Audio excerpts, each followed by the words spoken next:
Everyone hear me in the back of the room from here. I don't have to, shit. Yeah, sorry. All right. Is this thing on? So my name is Tim, which you're going to see on a couple of slides, so spoiler. I'm with Optimal Water Technologies, and we were invited to present a really boring topic for most people who don't have a genuine interest in organic chemistry. And so I tried to think of a few ways to make this presentation fun for everyone. Sorry to say we couldn't figure it out, but we went with a different order than what usually, occurs at these things. And so I thought maybe today what we could do is we could present the information looking through a lens of what happens when it all goes wrong, and then maybe we back up from there and talk about what we could have done differently in order to avoid that situation, right? I mean, that's what I use YouTube for before I take on a home project like anything electrical, right? I look at all the ways people mess it up so that I don't end up dead. So we have prepared 52 slides, and I start off saying that because PowerPoints don't make friends. And I was told this had to be a PowerPoint, so please don't hold that against me as we go through this. Without further ado, we'll hop into it. The agenda that we prepared, we always start off all our presentations with a safety moment. It's customary. We always do that as a way to practice and live that safety culture. We'll go through their training objectives. We'll define types of boiler scale. We'll look at a couple example deposit analysis, which are all from areas here in the city. Everything that we talk about today, I pulled relevant examples from, different failures over the years so that in the event you start seeing or sniffing out some of these things that might be brewing within your own facilities, it'll be a little bit more relevant than something that happened in Europe, for example, right? Once upon a time. The effects of scale, that's a tough one to get through because you could spend a day on that, right? But I pulled it back to, again, the things that are relevant here in this local area. And then from there, we'll get into, again, how do we avoid some of these consequences as you go forward. All right? And then after that, I'm sure, for all those still awake, we'll have a heated discussion with lots of questions, right? So about Optimal Water Technologies, that's who's presenting this information to you tonight. Optimal Group USA is what the company has rebranded itself as. We also have a division, Industrial Services, Environmental Solutions, and Fluid Solutions. Fluid Solutions does bulk tanker trucks full of chemistry. Industrial Services will do installation of steam and sure water piping within the plant facility. And then Environmental Solutions will sell equipment if you wanted an RO or a water softener or, a piece of equipment more tied to filtration. But Water Technologies is all about the chemistry, the application of the chemistry, looking at things such as we are tonight, consequences of when things go wrong within boilers specifically. On the next series, or the next part of the series, we'll dive into cooling towers. So, a man of my word, I told you a couple of slides, so that's yours truly about 40 pounds ago, maybe about 35, it is summer. But I started off in the Navy, and after just shy of 10 years, got out, went to work with a company, Nalco, and then from there, GE made me an offer I couldn't refuse. Then about 8 years ago, myself and another gentleman, we started Optimal Water Technologies.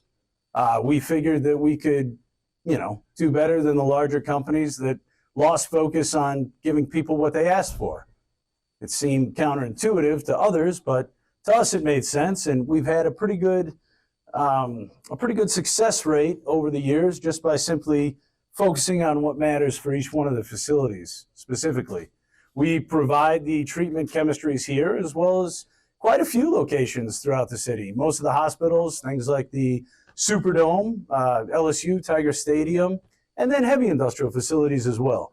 So in the event that you guys were interested in talking to us more about that, certainly get with us at any point. After the presentation, we'd be happy to discuss that with you if we're not already helping you. Okay. Like I said, it's always customary for us to start off with a safety moment. You know, talking about boilers and consequences of, you know, when we do silly things with boilers. I had the opportunity many years ago now to listen to an astronaut, Mike Mullane, speak. And I don't know if any of you have ever had the privilege of listening to this gentleman speak, but he talks about normalization of deviance. And what he meant by normalization of deviance is we take a step or we cut a corner today, and then we normalize that. Now everybody's cutting that corner, right? And then the next day we do it again, but we do it in a slightly different way. And pretty soon, over the course of a year, the standard that was over here is now way the heck over here, right?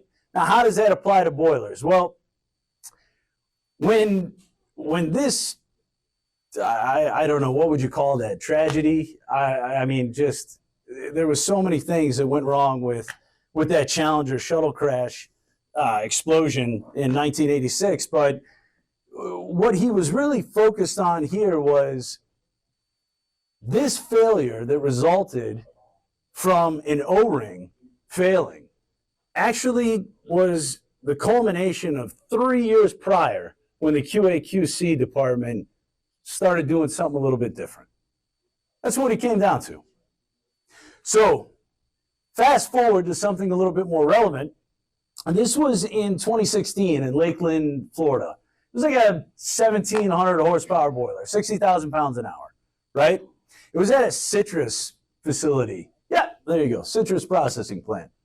And what they had done was, again, they started turning a blind eye to some of the maintenance. They started turning a blind eye to some of the testing.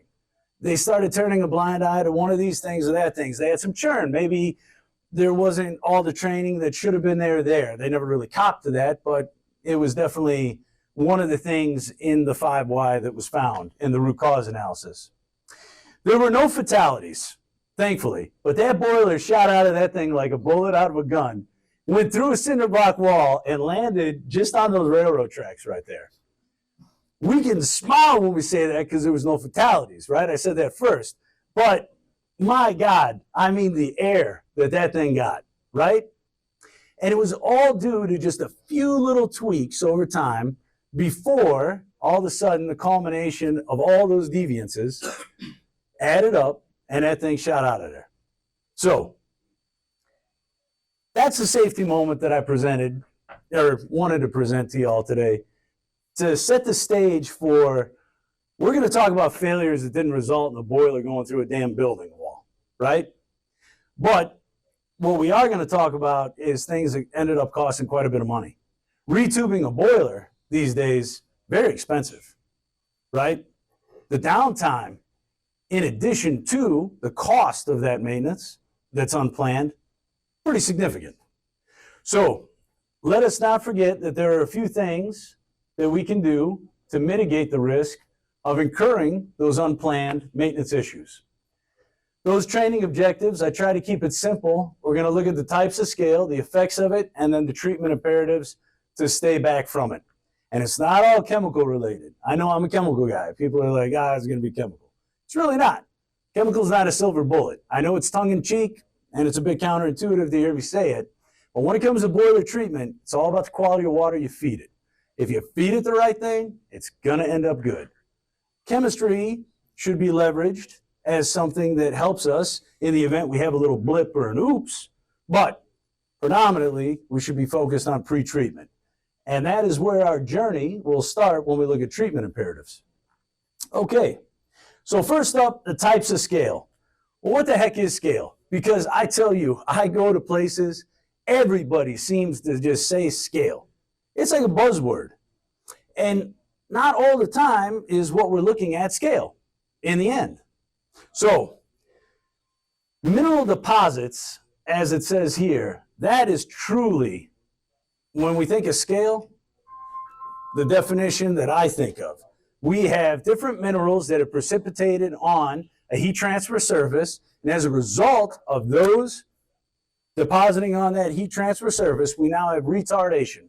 We do not have heat transfer, and we are now putting ourselves in a position where we will either spend more money in fuel, or we will limit our ability to make steam and cause metal fatigue or damage to the metallic structures. the mechanical structure. Generally, everybody thinks of scale as this big, thick layer. But what we're about to see when we examine when does it start to hurt your bank budget, it can be like as thick as an eggshell. And you're going to start losing efficiency, and you're going to start paying more fuel costs, which is the predominant cost of any operating boiler, right? Any operating asset. Okay. I do want to make one last connection here. When we talk about mineral scales, everything in this presentation, I've geared it to focus on water softeners as the predominant point of intervention that most of us have as a lever to pull. Within the city, that is what most facilities have as their line of defense to stop calcium and magnesium from entering their boiler systems. So if you have steam boilers, I'm sure you have water softeners in this city. I mean, we got some hard water. And if those water softeners aren't working, 97%, well, 99.7% really, if you wanted to get crazy about it, 99.7% of every ion of calcium and magnesium that goes in there will precipitate as a mineral salt on your tubes, on your heat transfer surfaces. That's a fact. So we're going to look at how that snowballs and how it ends up equaling dollars as we go forward. To the point of water softeners, if we look at the common types of scale in boiler applications, notice that when we look at calcium is Ca, right? Magnesium Mg. Look at how many times calcite, calcium, magnesium, right there, magnesium hydroxide, anhydrite, calcium, calcium phosphate, calcium. Quartz and silica are kind of outliers, but if you look at it, all the predominant types of scale that can bite you in the rear end have everything to do with your water softeners. Their function, how well they're functioning, and if you can trust them to do what they should do in a remote automatic operation. Okay. Oh, that picture too. Under the microscope, that's what scale looks like. Specifically calcium phosphate, magnesium silicate. It is jagged and it is crazy the way it looks and it builds its crystalline structure. This stacking on each other gives you the appearance of the layers and that grayish color inside of a pipe as it packs itself off. But I like pictures, and I threw them in there thinking you guys might. And later in the slideshow, there's actually a treated condition, and it'll show you how the chemistry you feed distorts it side by side. So you can see how it manipulates that jagged crystalline structure and makes it something that's more tolerable. Okay. So example of a boiler deposit analysis and the interpretation of it. So we open up the boiler, we're doing the annual cleaning. We're getting ready for it to be recertified. They open up the water side and they give us two little handholds we can reach in and we can look through, right? The fire side gets all the cool stuff.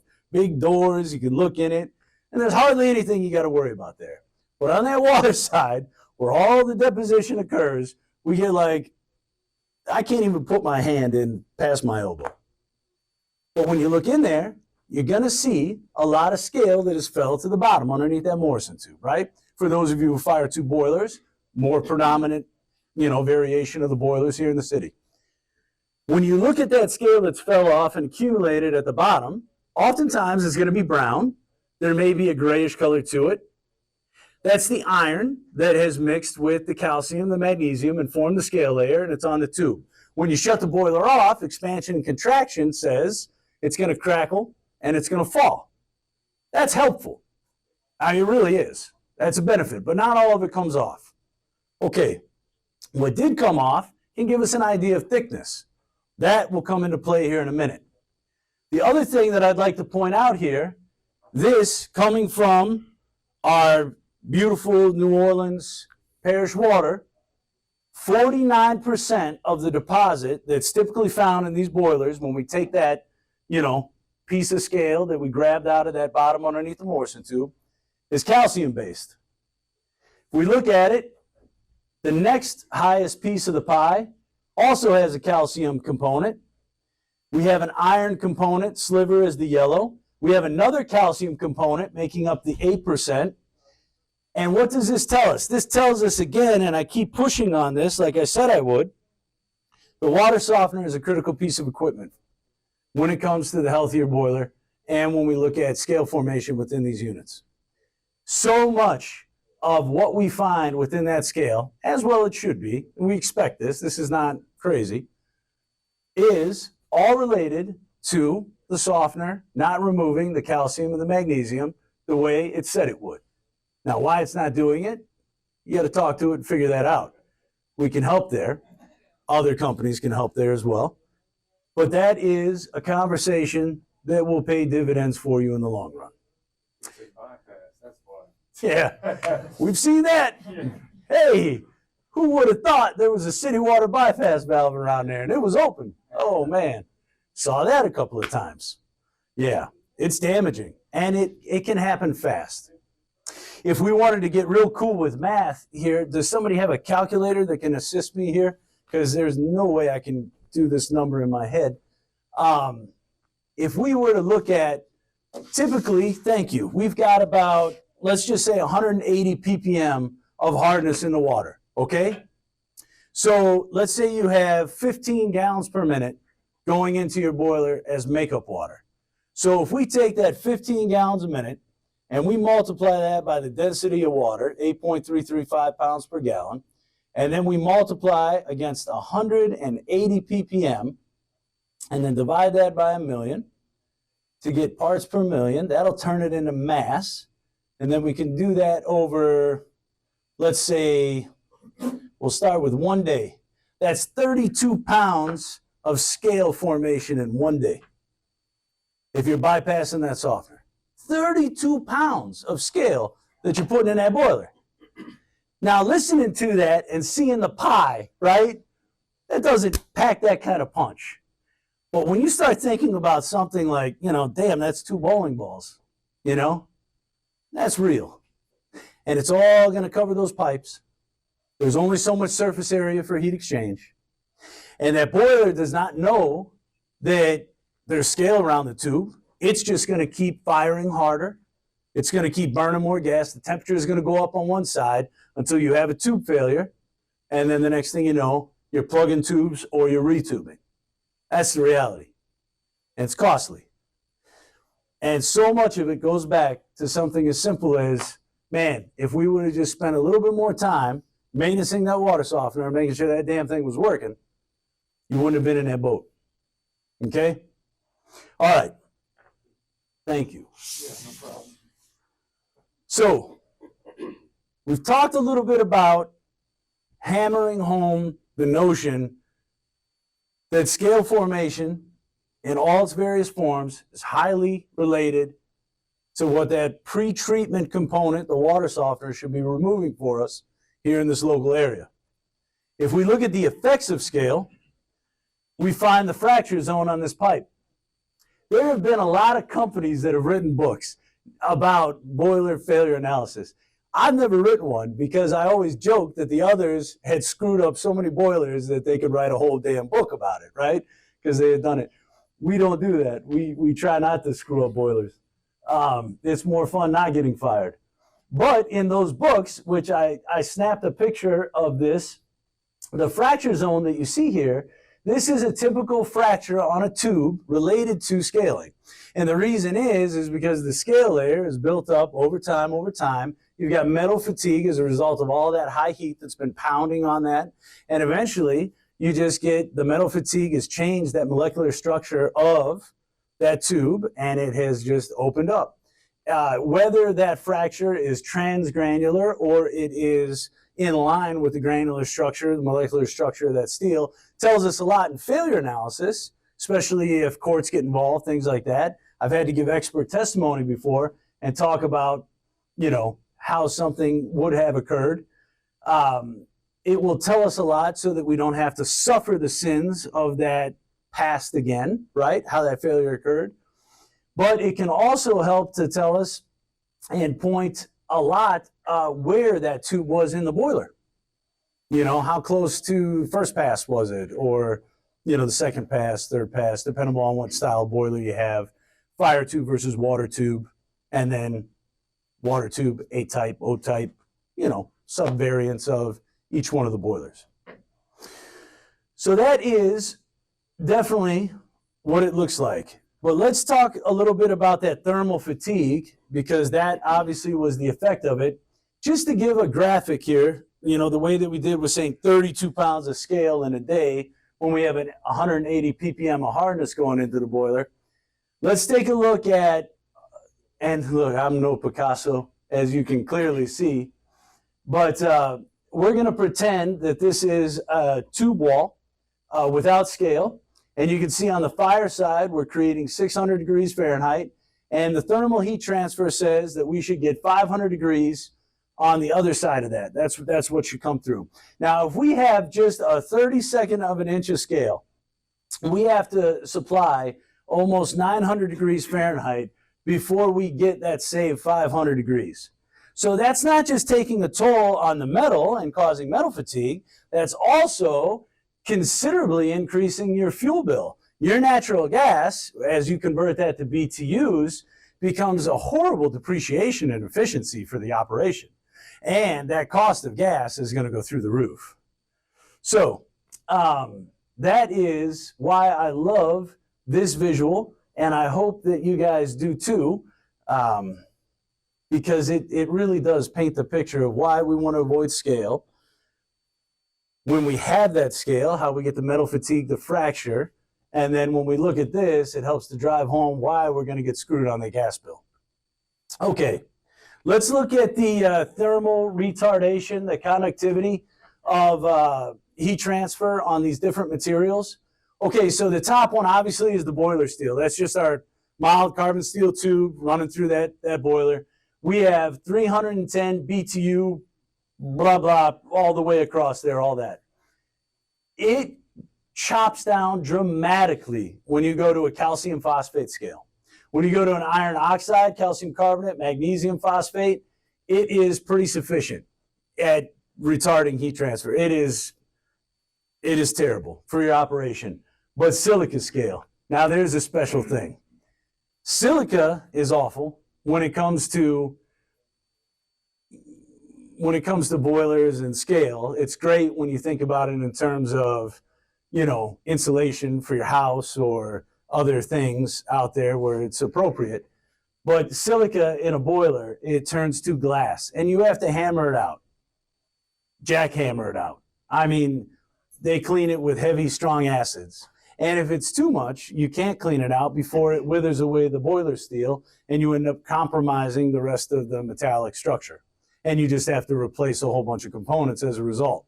So you can see why, when you look at that, a little bit of a silicate scale combined with the others, because all these scales usually form with friends, right? You know, they'll start off as calcium, and as we saw in that other slide, way back here, somewhere right here, there's always usually a hodgepodge, right? Magnesium with some sulfate, we got some calcium with some phosphate, quartz is kind of a loner, and then analcite, that, you know, definitely sodium, iron, silica, you know, it's bringing some friends to the party.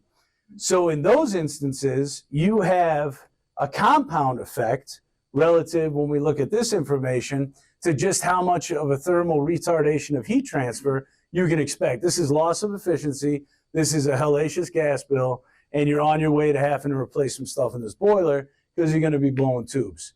And you'll probably see it when you open up the grand fire side, for those of you with fire tube boilers, and you see those little white streaks that have run down as water coming through on the other side of the damn tube where it shouldn't have been.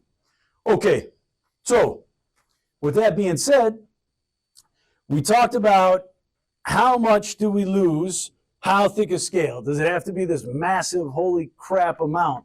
No, quite in fact the opposite. If you look at energy loss relative to, you know, transfer through the heat surface, not efficiency, right? Where we're measuring the efficiency of the boiler itself. This is energy loss through that particular tube. Just a 64th of an inch of scale, you're already losing over 1%. Now, an iron plus silica scale, We did this as a composite because most of the time that's how it forms. We see this in the analysis quite a bit. That is insidious. Look at how fast you get screwed. Just a 32nd of an inch. An eggshell thickness gives you a 7% loss. This is incredible when you really think about it, right? How fast it punches you in the face. And then when you get out to a 16th of an inch, 3/36, hey, just forget about it. I mean, it's over. At that point, you've probably ruptured the tube, right? So, or there's no water going through it, at that point. But that is a real picture. What we're calling normal scale, that green line there, that's a carbonate scale. So that'd be like your calcium and everything that, when we go back to thinking about the water softener, that's what that would be. Okay? All right. We're at the 17 slide mark. We brought food. Do we want to take a quick pause, grab some grub, stand up, a drink, anything, and then continue on with the last part of the presentation here? Or you want to keep trucking? All right, let's keep trucking. I know, it's late at night. If it was the middle of work day, I'd be like, yeah, let's take a pause, right? Yeah, but I forget it's evening time. All right, what is pre-treatment? This is true boiler treatment. Like I said, tongue-in-cheek, chemical guys saying chemistry is not the silver bullet here. It's all about what you're feeding your boiler. And it's true. When it comes down to it, when you talk about external treatment, pre-treatment, there's all sorts of different things that we do to prepare water for use in a boiler. On these lower pressure, smaller boilers that are typically within facilities, we don't have to do anything that is going to be the same as what a nuclear power plant running 2,400 pound steam has to do, right? That has to be like angel tears. We need something a little better than the mighty Mississippi River water, right? Now, when you look at it, some of the things that need to be done, clarification, filtration, ion exchange, there's membrane systems, precipitation softening, and aeration. In our area, what is most common, and why I circle this, is clarification, filtration, ion exchange. You guys are using ion exchange as water softeners. So why do I put clarification and filtration? It's what the parish is doing, okay? Excuse me. They're pulling it out of the river, and then from there, they clarify it and they filter it through gravity filters. It comes to you into the building at the main, and you send it through a water softener, an ion exchange vessel. But don't forget that there's more happening to that water. And why I say this is, let's say you have a line break up the road from you, or you have something where now you've been told that the main is compromised, they're doing work on it, and you've taken in some dirt or something like that, or you can expect that. Maybe now you need to think, okay, well, hang on a minute. Let's just go ahead and anticipate that we're going to have some extra crud fouling up the water softener. It's going to act like a big filter. So now, as it's traveling through, the water's traveling through the resin, anything that's greater than 1 micron in size, 5 micron for sure, it's probably going to be held up in that softener vessel. If you have an outage or there's a line break or something that's bringing in a bunch of trash to you, might be something worth considering once the line is restored, that we open up that vessel, we take a look and make sure we don't need to clean some nonsense out of there. Food for thought, relevant, real things that make us better at operating our facilities. That's why I like to bring this to attention of everyone. Okay, so the 3 categories, what are we doing on the last slide? What's actually happening there? So we have organics, inorganics, and dissolved gases, all right? So clarification that the parish is doing, they're going to remove color, turbidity, and solids. That's what they do, okay? They drop that out, and there is plenty of that in the Mississippi River, right? I mean, anybody that's gone down there and just looked at the river, you can see there are some things in there. You got to get that out of there before you go into your boiler, mainly because as those components break down within the boiler, they would create acids. pH in a boiler needs to be high so that you do not cause corrosion failures in short term. Typically, we like to see boilers in excess of 9 pH, 9.5 is where I'm most comfortable. So if you start to pull in a bunch of organic material, Now, all of a sudden, you have to worry about creating organic acids. You could have a 4. You could have a short-term failure in that boiler. That is why we talk a little bit about the line break situation, thinking about, okay, if we do have something going on, maybe we need to do an extra test or two, make sure we don't have a plummeting pH value. That's pretty much the big part here. Turbidity gives water the cloudy appearance. Obviously, that's why that fine silica, aluminum, and everything that's finely dispersed, they take that out, which is a benefit to you. And I bring the attention back to silica and how insidious that scale is, right? So typically what we expect to see for a silica value in the Mississippi River around here is right around 40 ppm. We understand that that is the peak when there's colloidal silica. It's a little less during the summer months, different things like that, right? We don't have to worry about that as much. But in the winter, essentially silica changes a bit, or it can, and it becomes an 8-to-1.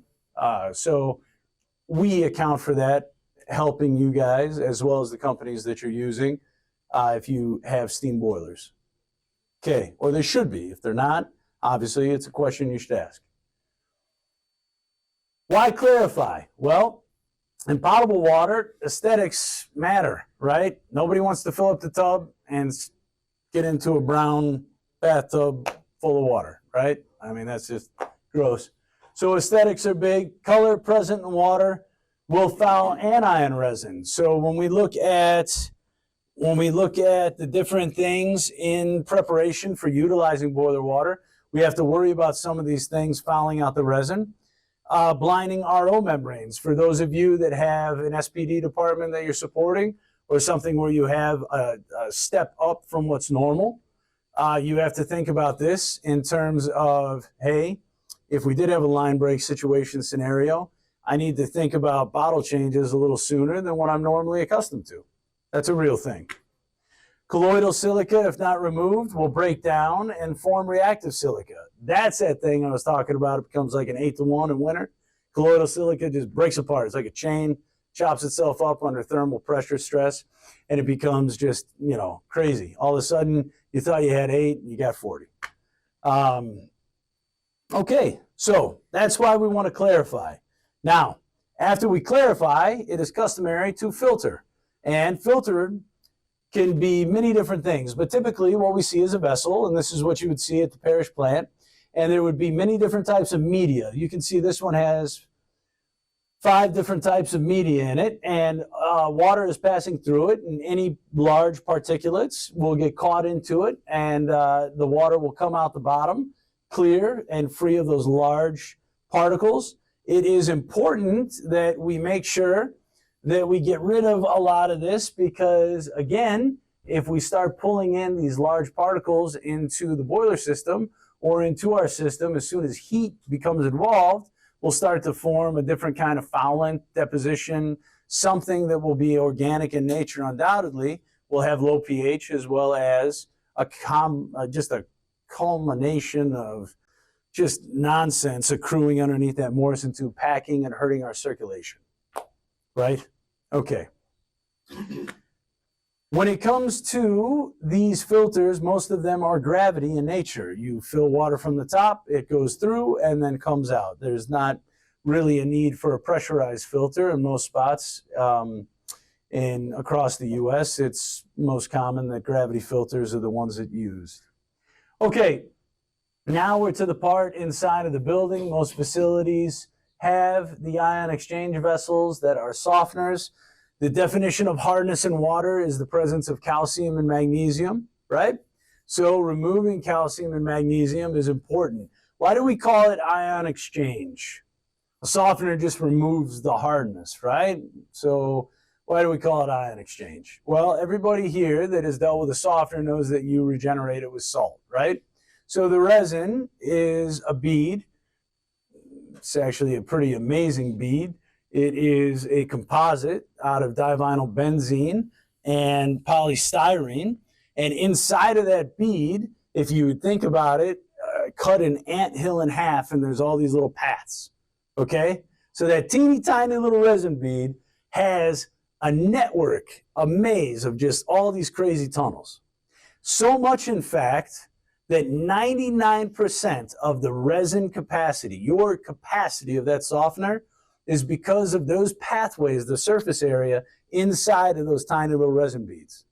If you could only use the outer spherical portion of that resin bead, you would only be able to use 1% of the theoretical throughput through that water softener. It's pretty amazing. What will they think of next, right? So when you look at that, we feed this resin salt. It loves to eat salt just like us, right? Or most of us. I know for me, certainly. And then from there, we force it into service, and then it trades the magnesium and the calcium for salt. It hates doing it. It gets smaller. The resin actually shrinks. You can literally see, if you had a sight glass window on the side of the vessel, you would be able to see the resin level when it's done regenerating with salt up here, and when it's cashed out and ready for a regeneration, that resin value would fall down quite a bit because it does expand and it does shrink. So I say all this, number one, because, you know, if you ever find yourself in a trivia setting, you're armed with a little bit more information. And two, when you are actually working out in the field, adding the salts to the brine tank is very important. If you do not feed it the right amount of salt, it will not take away the calcium and magnesium hardness, and you will be left with a false sense of security, most assuredly. And with that amount of hardness going into that boiler, like we examined a moment ago when you were nice enough to let me touch your phone, 32 pounds of hardness a day or scale per day, excuse me, looking at the hardness values that are most common for our area. That's significant. Okay, so we don't really need to go through this now that we've, you know, kind of examined some of those other things, but I do want to point out a few things. I put a residential system here because even for folks that might not have it within their facility today, they might encounter one later on. But for those of us that have something in the home setting, you know, we can relate to this a little bit more. So obviously we have a resin chamber here in the bottle. This is the workhorse. We have water going in, going through the resin, and then going out to service, soft water out. Now, when the resin interacts with the water and it's going through it, it really doesn't require anything but time. That's all it needs. It just needs time for the resin to meet the water, to trade, and then from there, that's it. We don't need temperature, we don't need electricity, we don't need any other nonsense. The other important thing to point out here, and I love saying this to folks, is that the standard 8-gel industrial type resin that is in most commonly all the softeners around the city will last 6 to 8 years. Now, it doesn't mean that at the end of 6 years, you just got to throw it away and be, you know, ready to incur that cost.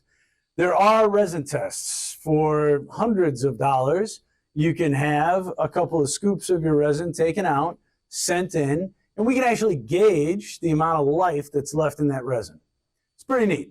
Saves a lot of money, and in the end, you're left with a much more informed decision and hopefully a timetable that will allow you to plan for a larger capital cost. Because at the end of the day, the operational costs are what this is all about, right? How do we efficiently produce what we need to manage our operation?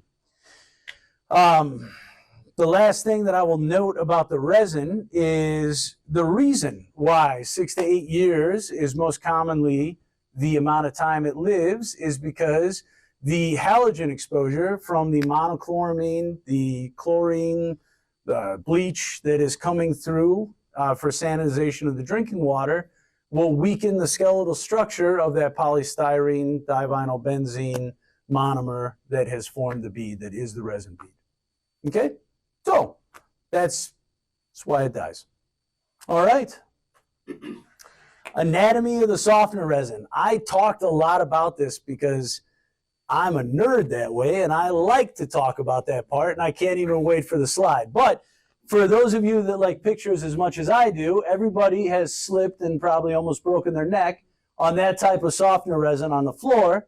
And under the microscope, you can see what I was talking about in terms of all those little pathways into the sphere. It's actually pretty cool. And I love the picture. I hate that it's from a competitor, but I love the picture. So double-edged sword, pretty bittersweet, but in the end, it's worth it. I think that's worth 1,000 words. All right, so I want to make sure that everybody has a basic understanding of the water softener and its exchange capacity. You know, a lot of us just know that we feed it salt, we make sure it's running, and the darn thing's working. We hope. We do a pink and blue test. It's blue, it's soft, that's fine. Well, we expect it to be blue most of the time. But when the darn thing is about to go in regen, like that half an hour before it goes into regen, that's when I want to see it still testing soft and blue, okay?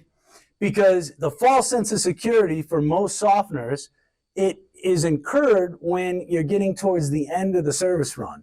Because as you lose exchange capacity, as you age the resin, it's going to come off the tail end of the run. After the regen, it should be soft.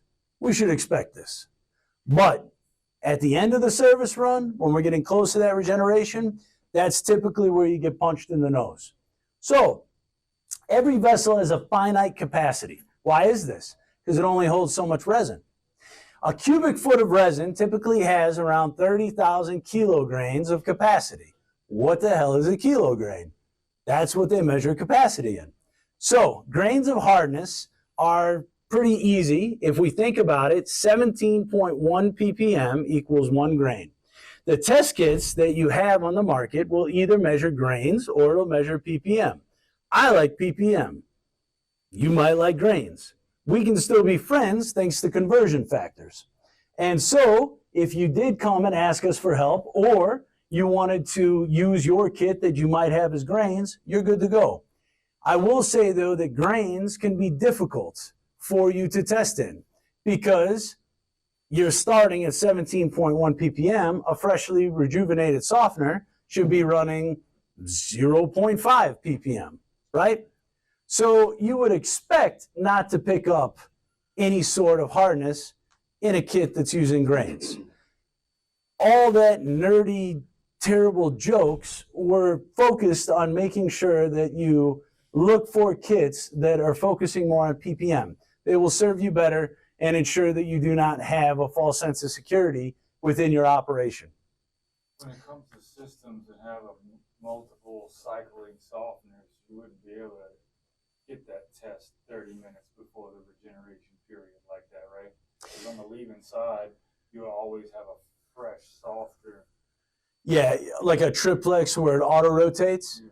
So typically in those configurations, the logic will take the softener that has reached its throughput and put it in regen. What was number 2 now becomes number 1, and then from there, so on and so forth. You would have to watch your counter, and you would have to just know that you're coming up on your percent capacity remaining, and you'd want to take a sample out of that particular vessel. So it would just be more of a timing game, right? At that point, where you'd have to set an alarm. It's going to be 2 in the morning on Christmas Day. That's how that goes, right? Yeah. But in the troubleshooting situation, that's what you have to do. And hopefully that one test, that one sacrifice, that one time will get you the info you need so that you can move on, right? But yes, that is the way that we do it. And most often, you know, in a lot of these systems, what you'll see now out there today is perhaps a valve didn't seat all the way. And so you might have water that is leaking past through some sort of, you know, just if it's a Brunomatic, if it's a mixing valve, it's a flex system, depending on what type of system it is, you'll just simply have water that should be passing only through the resin column out. You'll have something open where a little bit of that city water that hasn't gone through the resin is now blending in there. And so maybe it's intermittent what you're seeing. You're like, oh man, we saw hardness yesterday, but now it's soft. Well, it could just be that when it finally cycled the next time, it had the benefit of actually securing and had enough oomph to seat the valve that time. So we see all sorts of things relative to the mechanical side of the water softener. And in those instances, that's where it pays dividends to get, you know, us involved so that we can help you just troubleshoot the mechanical side in addition to the water chemistry side, right? Elution studies are what we call the tests focused on the regeneration and then the valve positioning. So elution studies are terrible and something that you want to hire out, right? You would never, I wouldn't wish that on anybody. Let's be honest, right? Yeah. All right. So when we look at it, we have to make sure that when we're testing our hardness in a softener, that we are actually measuring hardness under the right name. Everybody, for example, scientists that are doing work in China, and then you have a scientist doing work in Greece, another one in America, and another one in some other country that speaks a different language. So at that moment, they speak different languages. They can't really communicate their findings. So what did they do? They made Latin a universal language. Now, utilizing this one mother language, everyone is able to communicate and understand. Chemistry did the same thing, right? So when you look at a water analysis and you see our water coming from the parish into the facility, the hardness that is calcium and magnesium, that's the definition of hardness, remember? When we look at that, we have to know, is that calcium or is that calcium carbonate? Oh, man, it's terrible. Like, how do you take something and make it a little bit harder? That's how. And so the reason that it was necessary to do this, though, was so that you could add them together.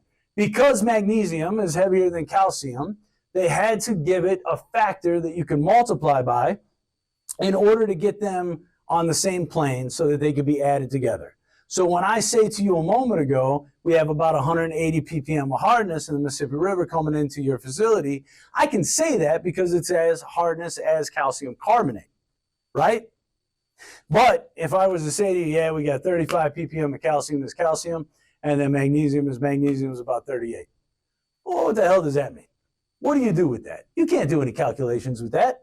You got to do other calculations before you can do those calculations. So this is another benefit where we come in and we help you understand that you're communicating in the right language so that you can take a water analysis, you can make sure you're converting it to match whatever limits you have set, and then from there, you can make sure, are you talking about those as ppm or as calcium carbonate?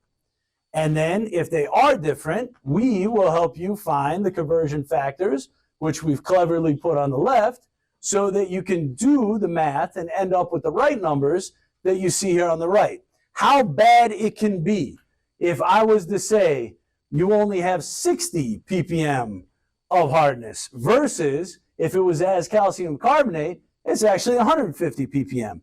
This is a large variance. Magnesium's even worse because it's heavier. Like we said, you got to multiply by 4.1. So 4.9 of magnesium is 20. So what happens if you have a limit for a piece of equipment that says, man, if you're less than 5 ppm on magnesium, you're good. Okay, great. You walk away thinking you're good, you actually got 4 times that. So making sure that you're in the right units of measurement and you're talking about it correctly is important. Why does it apply? Why are we talking about this?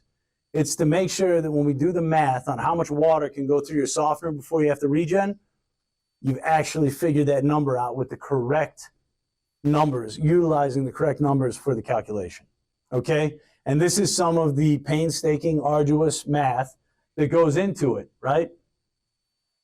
Make sure you know, are you talking about ppm or ppm is CaCO3? Because those numbers are very different. Okay, so after we've done all this math, that once upon a time we told the teacher we'll never use, that he was right, we used today, and we found ourselves getting ready to perform this calculation. This is how we figure out how much water can go through a softener. We take the amount of resin in it, we look at the capacity of that resin, we multiply those two numbers, we actually take the water analysis, we find out we got 180 ppm, we multiply that or divide it, depending on which way we're going, into grains, out of grains, and then we divide those numbers. And we figure out, because of that, hey, how much water can we actually put through this softener before we got to put it in regen? Why did we just go through all this? Because a lot of folks out there, when we're troubleshooting water softeners with them, they think that as long as they put salt in and they see that salt go away, that it must be working. But in fact, it might not be the case, right? Some folks add 4 bags of salt. Some folks add 6 bags of salt. But when it comes down to it, if we have so many cubic feet of resin in this vessel, it stands to reason we need so many pounds of salt in order to properly regenerate. So we're just simply building on a concept that we already kind of know and making sure to solidify that understanding to say, hey, let's put a little more rigor around it. Knowing that the softener is so important, let's make sure that we're putting the right amount of salt in it so that we actually get a regen that is going to carry us through an entire service run so that we don't bleed hardness right at the end and cause ourselves damage with a false sense of security, thinking that we had done all the right things. Okay, as a working example that we can talk about here together, we have a water softener that has 15 cubic feet of resin in it. We go ahead and we look at the hardness species. We make sure that both of those units are in calcium carbonate. We add them together, and then we determine that throughput. So if we were to have 25,000 grains of hardness in that particular vessel, and we have 95 ppm of hardness as CO3 in the water, what would we actually calculate that out to? This is what we help you with. This is what you guys can do as well. It's in your operating manuals for the water softeners. You can always, when you're playing around with set points or different things, this is what we do to determine how much water can actually go through this thing, which in this particular example, you find that with that many grains of hardness associated with that much resin and that much hardness going into the vessel in that water, we can process 67,000 gallons of water. We set a safety factor in the programming, and away you go. But that is when the resin is brand new today. In 5 years from now, when that resin is degraded, now maybe we need to have that looked at.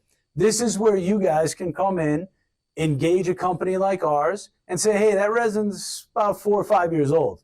Let's see if it still has that capacity, and let's make sure that we're actually removing all the hardness during the entire service run of the softener to make sure that we're not secretly incurring damage as scale within the boiler when we don't think we actually are.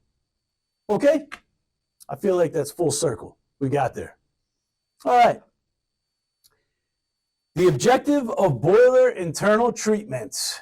We already discussed corrosion. We didn't do it during the deaerator section because we talked about it when we were actually talking about the different types of clarification, organic acids, different things that are coming in when we have a line break situation or something like that. I don't want to go through deaeration with this because we didn't have enough time to get through it. But obviously, a deaerator works by removing the oxygen out of the system, right? There's a slide or two about it. We'll talk about it here real quick. But we're not going to go as far in it because you could spend all day on it. But let's just agree that the aerators within your operation are going to remove oxygen and other non-condensable gases. It's important to do this because when you don't do this, they form organic acids and you get a depressed pH. This increases corrosion and will fatigue your metal within the boiler. Okay, great. Oxygen removal is corrosion control. Okay, great. So we feed a chemistry to the boiler. Part of that chemistry is a corrosion inhibitor. That corrosion inhibitor stays within the boiler. It does not go off with the steam and end up going downstream into the condensate system. So it is important for your deaerator to be working correctly so that as those gases go into the boiler and go back into the vapor phase and go out with the steam, that you are not corroding your condensate system.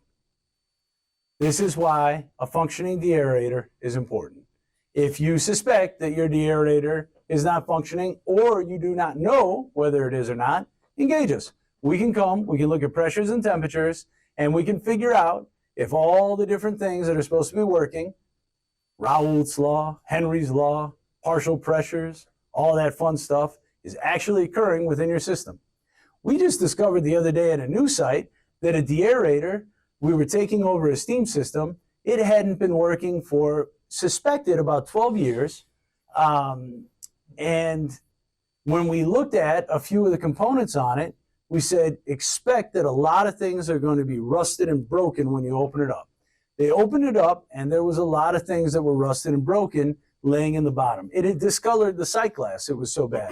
There was a lot of iron in there. Not only is that bad for the deaerator, because it wasn't able to remove all the things that we just talked about are important, but it was also bad because now we're seeding iron into the pumps. It's depositing in those lines going into the boiler, and you're going to have a lot more damage. It's not isolated anymore, just to one area.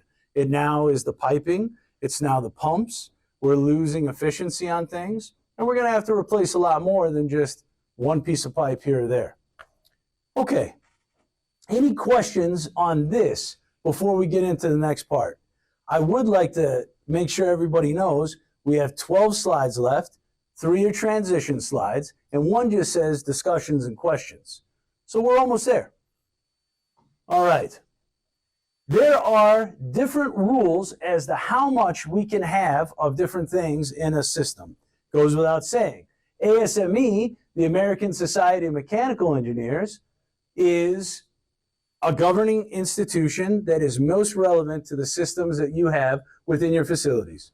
When you look at it, they have just updated the different limits. And basically what they put together is, hey, if you follow the things you can't see because the screen resolution it cuts it off.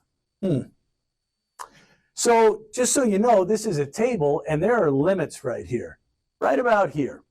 And those limits, like I was getting ready to say, the ASME folks that meet have said, if you keep this between these 2 ditches, you're probably not going to incur as many failures had you not have done that. Okay?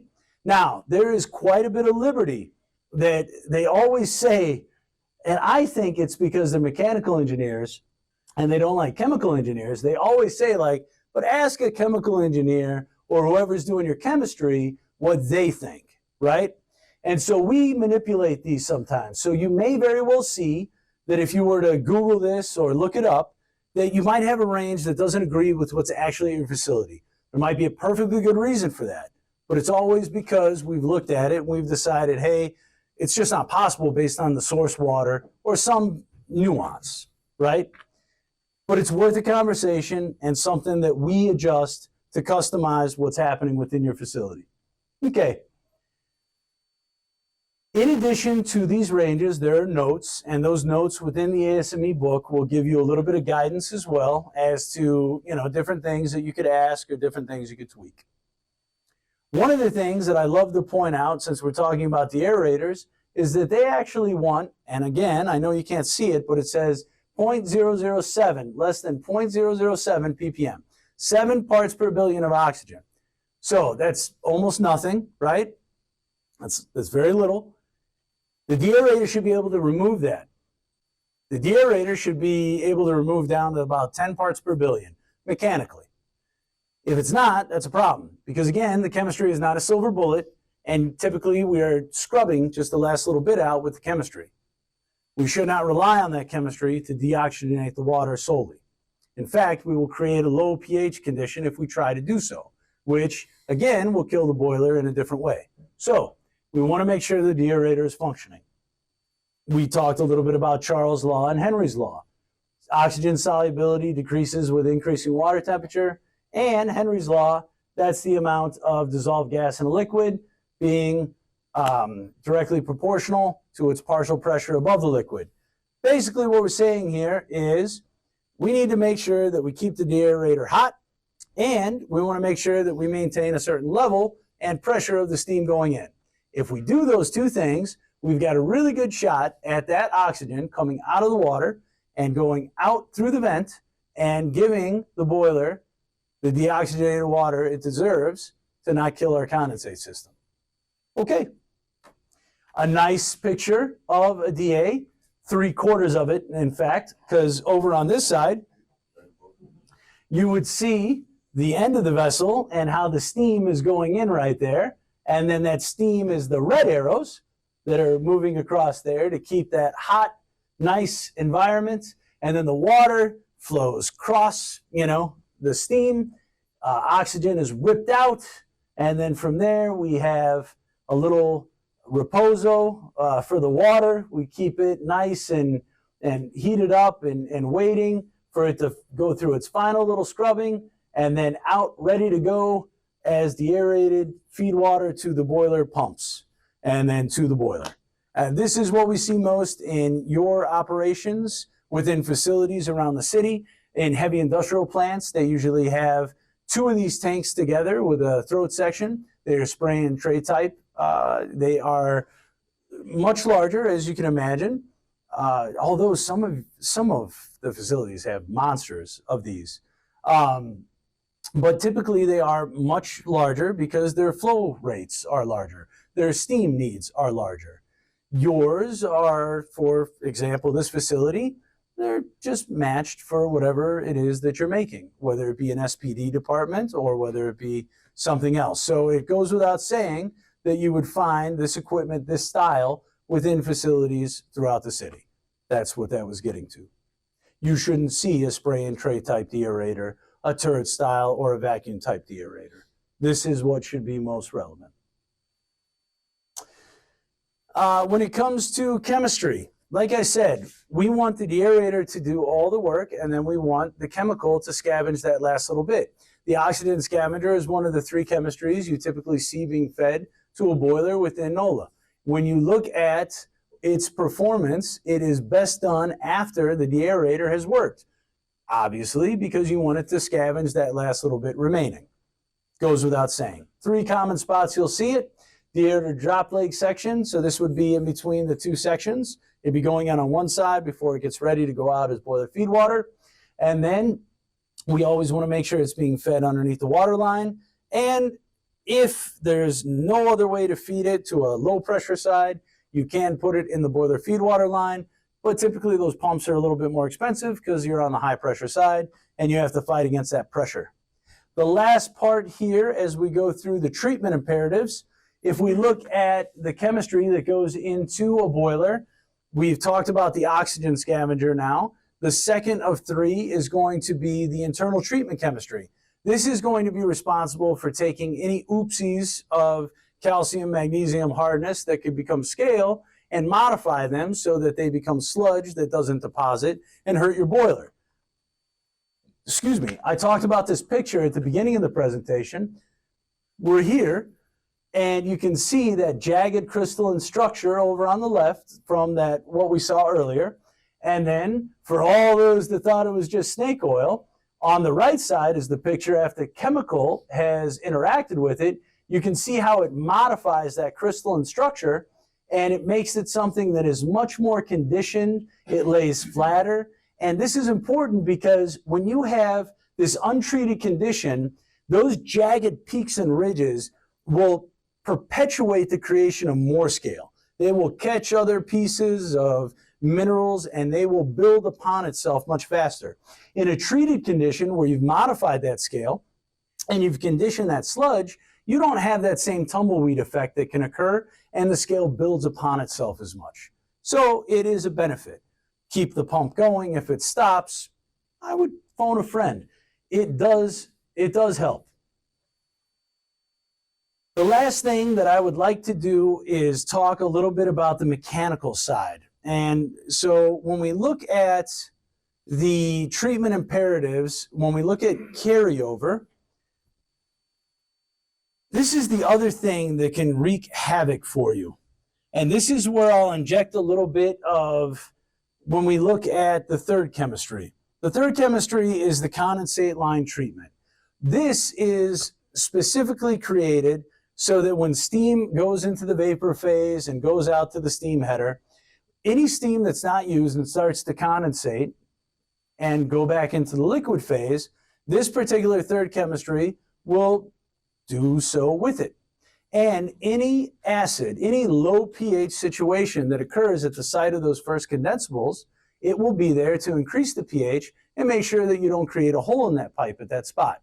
It's handy. It's really good. It's proven to be very effective. In fact, pardon me, there are multiple kinds of this, and I like to think of them as You have sprinters, you have marathon long distance runners, and you have some medium like, hey, I can run the 100 in 10 seconds, or what I can't, but I'm just saying people can. And that would be kind of like these neutralizing amines. You have some that will go a long distance and be there at the very end. You have some that will go a short distance and a moderate distance.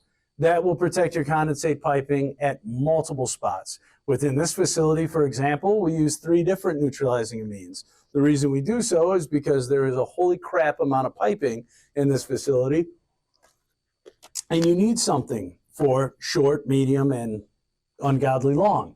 And so when you look at that, that is what it does, and it helps to protect that piping so that we don't see iron coming back.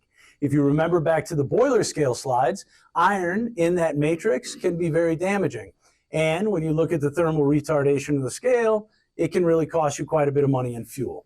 The last thing that we'll note here on these last 2 slides is going to be carryover. When we think about, other things that can present themselves as looking like a chemical issue, don't forget to think about the mechanical things. That's kind of been a reoccurring theme here. It's not always chemistry. Chemistry can do quite a bit for us, but pre-treatment, making sure that our softeners, our mechanical items are working, just as important. This is a symphony. Every instrument plays a part. When we look at improper designs, maybe the boiler is undersized, so you're constantly having to fire greater than what was originally intended. This can cause that. High water levels, running the boiler in excessive capacity, again, improper blowdown, surge firing. Nobody does that within the city, right? It's constantly on off. It's very challenging. And then again, high alkalinity, which points back to chemistry, and again, why we set levels at certain spots. Okay? Couple of little things here, fun facts. And when we look at how it impacts the issues that it can cause, water becoming entrained within the steam can cause you a low water shutoff, right? You're essentially throwing half of your reservoir, well, not half, but you're throwing a great amount of what should be in the boiler out, and now you might be tripping the boiler off on low water line. Why is that happening? It shouldn't be happening. Well, it could be because of the surging. Water in the header results in water hammer. I've heard that in multiple facilities. It can be scary on the midnight shift. And I don't think that when you look at water hammer, that it gets the attention that it deserves in a lot of the facilities in this day and age. Water hammer is something that can be very damaging and can cause line cracks and fractures. It can wreak havoc on a system. So water hammer is no small thing to turn a blind eye to. Small amounts of water entrained in the steam can flash post system or down the line. And when you have this, you will see short-term failures. And you can also see failures of your steam traps in a much more rapid manner than what you should. So another reason to think about this, in addition to just the simple fact that of all the other things that we've talked about. Lastly, steam purity issues. For those of you that work within healthcare, every one of the instrument sterilizers, there are Bowie-Dick tests, different things that you must do to prove steam quality. I believe, Ty, you had an incident. Midland, Texas comes to mind. And this is a big thing, right? So when you look at a lot of these different things, when we're in the troubleshooting mode, these are all the things that we go through to make sure that we at least check these boxes off before we start going into things that are a little bit more exotic. Okay. The consequences, just a review of deposition and scale, loss of heat transfer through the tubes, operation efficiency reduction. We showed that 7% for silicate-based at a 64th of an inch. That is not much, and it definitely will cause you issues fast. Reduced water circulation, thanks to the obstructions in the tube, the deposition from the scales. Under deposit corrosion, this is something where the deposit is now formed, but you have a small pit in the middle underneath, and it will keep drilling itself down as time goes on. That's terrible and will result in a short-term failure. Tube failure due to overheating, we showed the cool slide, that awesome graphic where you had no scale and then scale, and then the amount of heat that you had to apply in order to create that steam, and the result being metal fatigue, obviously from applying the extra thermal load. Other than that, the long-awaited discussion question slide that I promised, does anyone have anything that they'd like to ask relative to this? Yes? You had 8 hours for the salt saturation on your softener slide. Okay. Why is that? Well, that's a good point. So a lot of us in the plant are utilizing bags of evaporative pellet salt, the 40-pound bags. Typically, when you put those in water, you should let that sit for 6 to 8 hours to make sure your water becomes salty enough before the regeneration occurs. If you don't allow that time, that resonance time, for the salt to transform into a brine solution, you will only get half a regen. And oftentimes, that short period of operational run will lead you into that false sense of security position, right? Yeah. By all rights, fun fact about that, huh? It's his fault.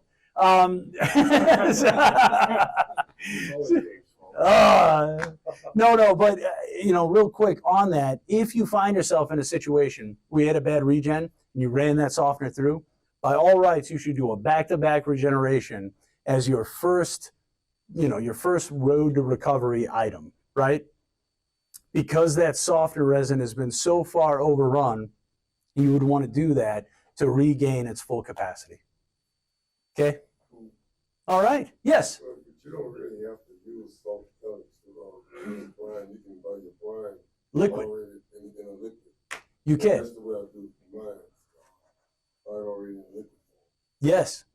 Some people also elect to do a silo outside. There are a few spots within the city where you have a 50-ton silo, and we pneumatically shoot salt in. It fills up with water, and it'll last for 3 months, to where you have a consistent liquid brine coming in. You don't just have to order it as the liquid as well. So there are some options there. That's a good point. What about an RO system on like a closed loop boiler system like that? Seems like it would be like not too energy consumptive of a, Water is a funny duck. You don't want it too clean and you don't want it too dirty for a lot of these operating systems. So if you were to find yourself in a situation where you put an RO on one of these, you would have to make sure that the water wasn't too clean, which could cause corrosion and a few other things that would be negative as well. I like on a hot water boiler system that has a hydronic loop as a result of its existence. I love having a softener there for that water to pass through before it goes in. A separate softener dedicated to the makeup going into it. If you were to go with an RO, the other thing you would have to think about is protecting the RO. Most often when we have a pre-treatment train within a boiler system, you'll have multiple pieces of pre-treatment equipment. And the way that it's easiest to visualize it is every piece of equipment protects the next piece. So you'd have the softener going into the building, and the hotel, and then the the RO. RO right before the closed loop. You bet. And then at that point, again, we'd have to make sure that the water wasn't too clean to where you have that false sense of security, but then in the end, the water was hungry, it was aggressive, and it started ripping the iron content out. Yeah, so it could cause you a negative trying to do the right thing. Because don't most of those boilers call for like a particleless ppm of the water that like just doesn't happen unless you use an RO? It can depend. I think a lot of it is built around the warranties. So much of this equipment now, they want angel tears going through the equipment so that you end up with, very low risk for them having to, fulfill a warranty claim, right? But again, that's where we come into play by utilizing things like the guidelines, the manufacturer's suggested guidelines. We can say what was, relevant for here now should keep you within the ditches.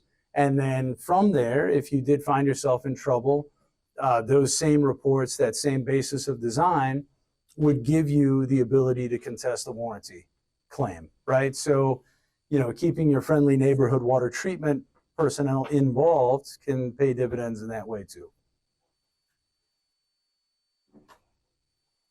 How do I, as a contractor, get the engineers to okay? No budget will ever, yeah. Yeah. But if someone's already there, it's in their best interest if they're going to inherit the system that they would think about some of these things. So it's still worth a conversation with whomever is at your facility. Water system, what work, cooling tower does Oh, absolutely. In fact, if you look at LSU Tiger Stadium, for example, we will utilize a softener on 2 of the large plants there. We do, in fact, currently, and it allows us to cycle up the water within the cooling tower a little bit more. When you start to look at, how do we combine protecting the asset against, where does OpEx pay off the most? It's usually about 6 to 8 cycles of concentration. There's really no reason to go beyond 8 cycles of concentration within a cooling tower. It's a logarithmic curve, and it's just absolutely exponential. At, from 1 to 3, it's very quick, and then it just flatlines at like 6 to 8. So achieving 6 to 8 cycles of concentration should really be the strike zone for we can't squeeze any more blood out of this turnip, right? 4 cycles is respectable, and most often that's what we find here within the city on the parish water supply, as long as you're, managing a few things, automation, automated blowdowns, things like that you can rely on. Mm-hmm. Yes. So, this is all talked about proven process. You debunk the magnet theory of putting it on a piece of pipe and it's going to make ions move around faster and create soft water. Yeah.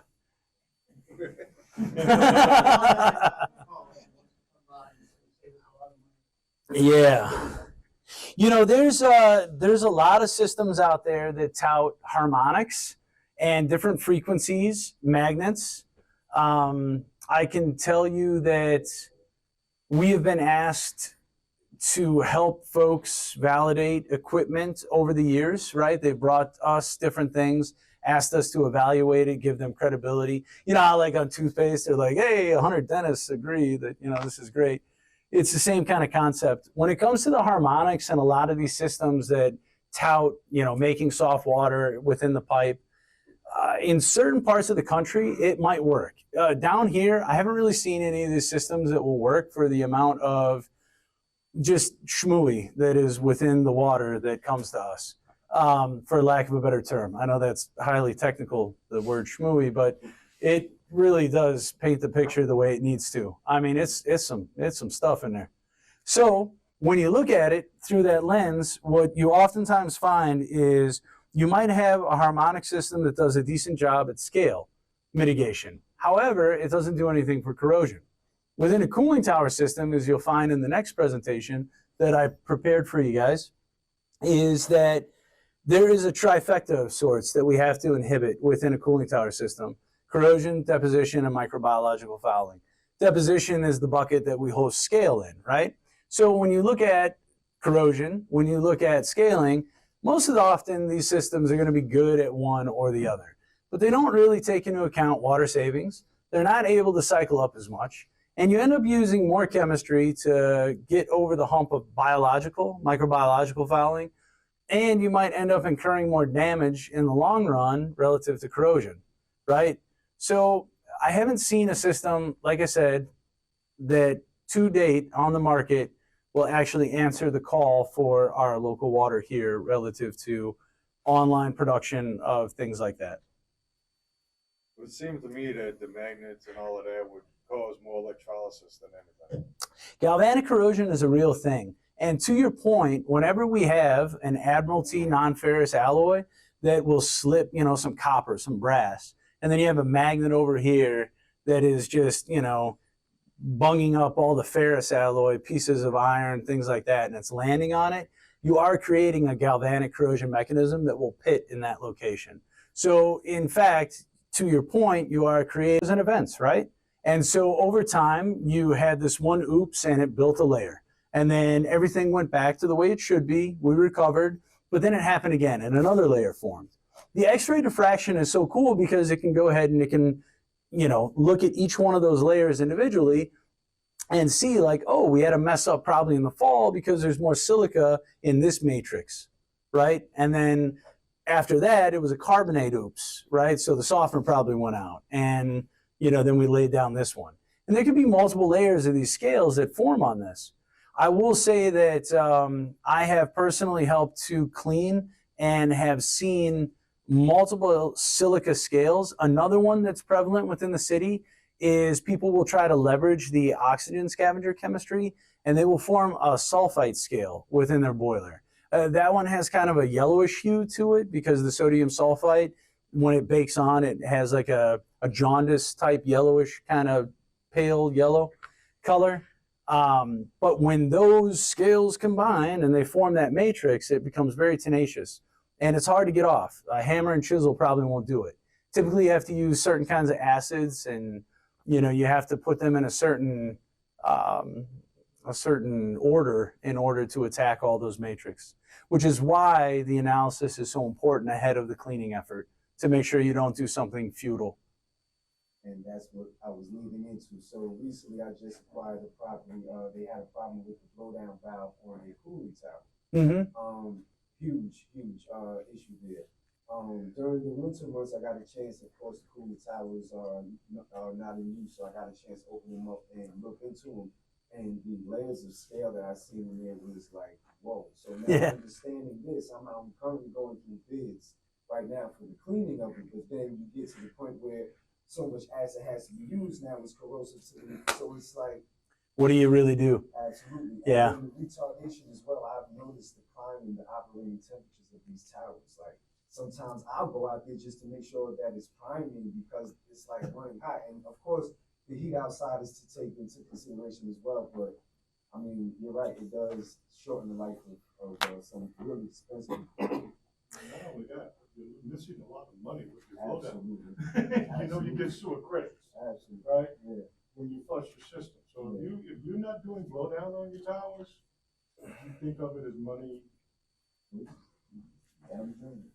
Well, it can only, again, and it's in Jefferson Parish as well. Only in Jefferson Parish. You monitor your tower makeup versus your blowdown. You will get sewer credit. You will get something on your bill. Okay? While I'm at the floor for a minute, thank you so much. Thank you, Nosy. One of the things that I want to touch on that's important to this entire discussion is boiler blowdown. Okay?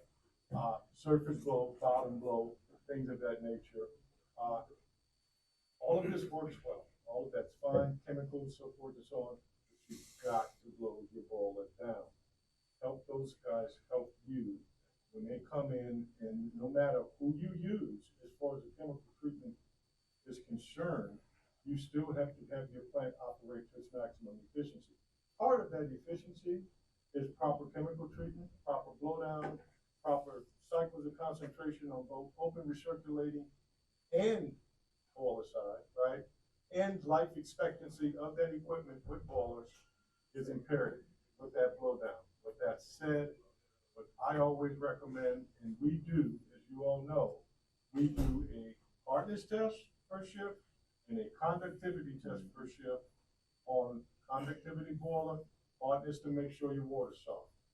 You get back what you put out there, okay? So keep your systems clean through all of those mechanisms and you'll be a hero. We did talk about that, right? Like the chemistry is not a silver bullet. Everything has a finite capacity. So we take the chemistry, we put it in, and we get that modified scale, right? It's conditioned, it's able to be blown down, but everything has its limit. So you don't blow down, you exceed that limit, it goes right back to the jagged structure.